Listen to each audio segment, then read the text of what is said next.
बाबा साहेब अंबेडकर के बचपन से जुड़ी हुई एक सच्ची घटना को आज आपके बीच में शेयर करने जा रहा हूं। फिर दर्शकों, आप लोग कहानी को पूरे अंत तक जरूर सुनिएगा और कहानी को अंत तक सुनने के बाद आपको एहसास होगा कि किस तरह अपने ही लोगों द्वारा अंबेडकर जी के परिवार, जाति और उनके समूह के लोगों का उत्पीड़न होता था।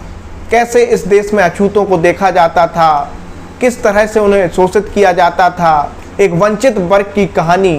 यह कहानी बाबा साहेब के बचपन से जुड़ी हुई है, जब उनके पिता राम जी का सेना से रिटायरमेंट हो गया था और वो एक गांव में आके बस गए थे, जिस गांव का नाम था सतारा। सतारा में उनका परिवार रहता था, बाल बच्चे रहते थे।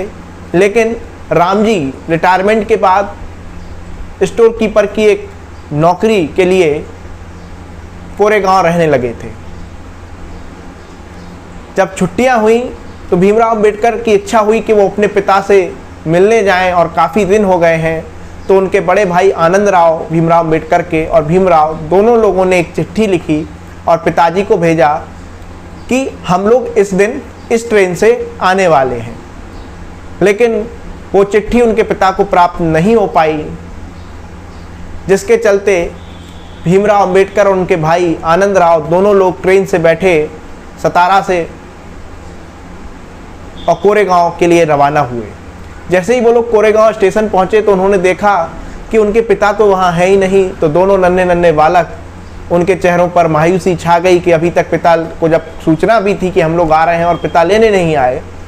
वो शाम तक स्टेशन पर बैठकर ही इंतजार करते रहे, क्योंकि उनको भरोसा था कि पिता लेने आए। लेकिन अब पिता लेने आते कैसे, क्योंकि उनके पास तो कोई चिट्ठी पहुंची ही नहीं थी। तो जब स्टेशन मास्टर ने देखा कि ये दो मायूस बच्चे स्टेशन पर बैठे हुए हैं, तो उन्होंने जानने की इच्छा की कि इनकी क्या समस्या है।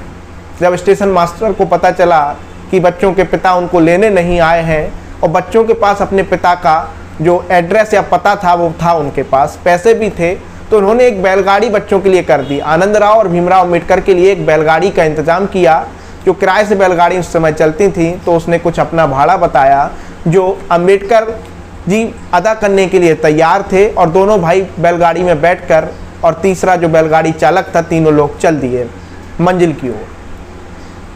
थोड़े ही चलने के बाद आमतौर पर बातें सभी लोग करने लगते हैं एक दूसरे से। तो यूं ही बातें वो बैलगाड़ी चालक से करने लगे भीमराव अंबेडकर, और बातों ही बातों में जिक्र जाति पर आ पहुंचा। और जैसा ही उन्होंने बताया कि मैं महार जाति से हूँ, बैलगाड़ी वाले ने बैलगाड़ी रोकी और बहुत सारा डांट फटकार लगाई। अब शब्द कहे कि तुम अछूत हो, हिम्मत कैसे हुई तुम्हारी बैलगाड़ी में बैठने की, और उनको बैलगाड़ी से खड़ा कर दिया, नीचे उतार दिया और बैलगाड़ी लेके जाने लगा। लेकिन जब बैलगाड़ी से उन्हें उतारा तो भीमराव अंबेडकर ने निवेदन किया कि इतनी रात को हम लोग अब कहाँ जाएंगे, हम लोगों को तो पता भी मालूम नहीं है, कृपा करके आप हमें ले चलें। लेकिन बैलगाड़ी चालक सुनने को एक तैयार नहीं था। जैसा ही बैलगाड़ी चालक को भीमराव अंबेडकर ने पैसों का लालच दिया कि आप दोगुने पैसे ले लीजिए, लेकिन हम लोगों को छोड़ दीजिए, तो उसको लालच आ गया। पैसे छू सकते हैं लेकिन अपनी बैलगाड़ी में नहीं बैठा सकते, एक यह भी प्रश्न है। इस पर आपकी क्या राय है, इसको ज़रूर बताएं। लेकिन जैसे ही उन्होंने एक शर्त रखी कि हम आपको बैलगाड़ी से नहीं ले चलेंगे, बैलगाड़ी के पीछे आपको चलना होगा, और किराया भी दुगना देना होगा, हम आपको आपकी मंजिल तक पहुंचाएंगे। दोनों बालक अब रात के जाते कहाँ, उन्होंने मंजूर कर ली उनकी शर्त, और बैलगाड़ी आगे आगे और बैलगाड़ी के पैदल पीछे भीमराव और आनंदराव दोनों लोग चले जा रहे थे। काफ़ी दूरी थी, रात का समय था, कंकड़ पत्थर दरार कांटे कुछ समझ में नहीं आ रहा था। तो दोनों के पैरों में छाले भी पड़ गए, और जैसे तैसे वो अपने घर पहुँचे तो सबसे पहले अपने पिता राम जी से लिपट कर रोने लगे। और उन्होंने यही शिकायत की कि आप लेने क्यों नहीं आए। तब उन्होंने बताया कि ऐसी कोई चिट्ठी प्राप्त नहीं हुई। तो बच्चों ने जो वाकया उनके साथ रास्ते में बैलगाड़ी पर हुआ कि वो अछूत होने के कारण, नन्हे बच्चों को अछूत होने के कारण आधी रात के सुनसान भरे रास्तों में एक बैलगाड़ी चालक छोड़ने लगा था, क्योंकि वो एक अछूत थे।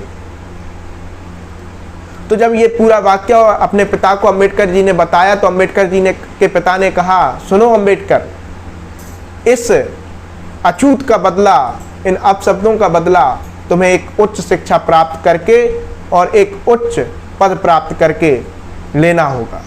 उसी दिन से अंबेडकर जी के मस्तिष्क में और उनके भाई के मस्तक में ये बातें बैठी और आज हम सब देख रहे हैं कि एक वो बैलगाड़ी वाला वाक्या और आज डॉक्टर भीमराव अंबेडकर जिनके आगे समाज का हर वो वर्ग सिर झुकाता है जो पहले उन्हें सिर उठाने की अनुमति नहीं देता था।